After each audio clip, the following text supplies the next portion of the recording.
বিশ্বে প্রতিদিনই ঘটে নানা ঘটনা। কিছু ঘটনা স্থান পায় ইতিহাসের পাতায়, স্থায়ীভাবে দাগ কাটে মানুষের মনে। তেমনই এক বিস্ময়কর ঘটনা ঘটল লন্ডনে। ডানায় ভর করে ঘন্টায় 246 কিলোমিটার বেগে উড়লেন অস্ট্রিয়ান স্কাই ডাইভার মার্কো স্পুট ও মার্কো ওয়ালটেন স্পিল। সফলভাবে পাড়ি দিলেন লন্ডনের আইকনিক টাওয়ার ব্রিজ।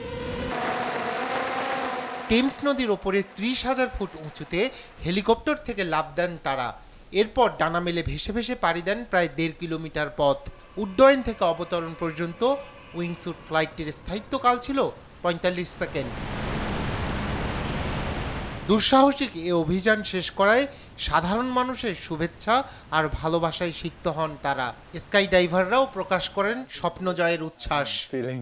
আমি অনেক নার্ভাস ছিলাম, কিন্তু লাফ দেওয়ার সময় মনোযোগ দিয়ে আমি উড্ডয়ন শুরু করি। অবশেষে আমরা সফল হলাম। আজ আমাদের স্বপ্ন সত্যি হলো। এই জুটি চ্যালেঞ্জিং এ উড্ডয়নের জন্য প্রশিক্ষণ নেন অক্সফোর্ডশায়ারের একটি প্রশিক্ষণ কেন্দ্রে। করেন 200-রও বেশি অনুশীলন। রায়হান কবির শুভ্র, নিউজ ডেস্ক, দেশ টিভি।